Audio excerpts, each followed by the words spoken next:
శ్రీ స్వర్గీయ ఆనం వివేకానంద రెడ్డి గారి 8వ వర్ధంతి సందర్భంగా ఆయన మాకు నేర్పించింది ప్రజలకి సేవ చేయాలి, ప్రజలతో మమేకమై ఉండాలి, మనం ఏ కార్యక్రమం చేసినా వారికి పనికొచ్చే విధంగా ఉండాలి అని నేర్పించినటువంటి అలాంటి మహానుభావుడి యొక్క ఆసన సాధనకై ఈరోజు ఆయన 8వ వర్ధంతి సందర్భంగా ఈరోజు విఆర్సీలో ఉన్నటువంటి నడిబొడ్డున, ఎందుకంటే ఆయనకి రాజకీయం ఒక కన్ను అయితే ఇంకో కన్ను విద్యా విఆర్సీ కాబట్టి ఈ సెంటర్లో ఆయన ఆత్మశాంతి చేకూరుస్తుంది. మిస్ అయినటువంటి నా బాస్ ఆశయాలు మళ్ళీ జనాల్లో గుర్తుండే విధంగా ఈరోజు మేము మజ్జిగ చలివేంద్రాన్ని అదేవిధంగా అన్నదాన కార్యక్రమాన్ని ఏర్పాటు చేసాం.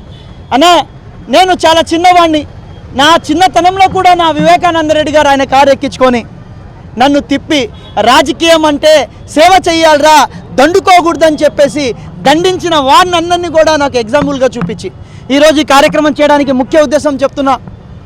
10 రోజుల క్రితం నా బాస్ నా కళ్ళలోకి వచ్చి ఈ ఏరియా మొత్తం తిప్పి నేను చేయకూడదు అనుకున్నాను, ఎందుకంటే నా వల్ల నేను మాట్లాడే మాటల వాళ్ళకేమైనా హట్ అవుతారని చెప్పేసి. కానీ నా బాస్ నా కళ్ళలోకి వచ్చి 10 రోజుల క్రితం ఖచ్చితంగా ఈ కార్యక్రమం చేసే విధంగా నాకు ఆయన ఇచ్చిన ఇంపార్టెంట్ని కల్లో చూపించి ఈ విఆర్సీ మొత్తం తిప్పి ఆయన స్టార్ట్ అయ్యే ఇంటి దగ్గర నుంచి మన టౌన్ హాల్ దగ్గర వినాయకుడు స్వామిని దండం పెట్టుకొని అదేవిధంగా ఈ విఆర్సీ చర్చికి దండం పెట్టుకొని ఏ కార్యక్రమం స్టార్ట్ చేస్తున్నట్టు అలాంటి మహానుభావుడు నన్ను తీసుకొని తిప్పాడు. కాబట్టి ఈరోజు ఈ కార్యక్రమం చేస్తున్నా.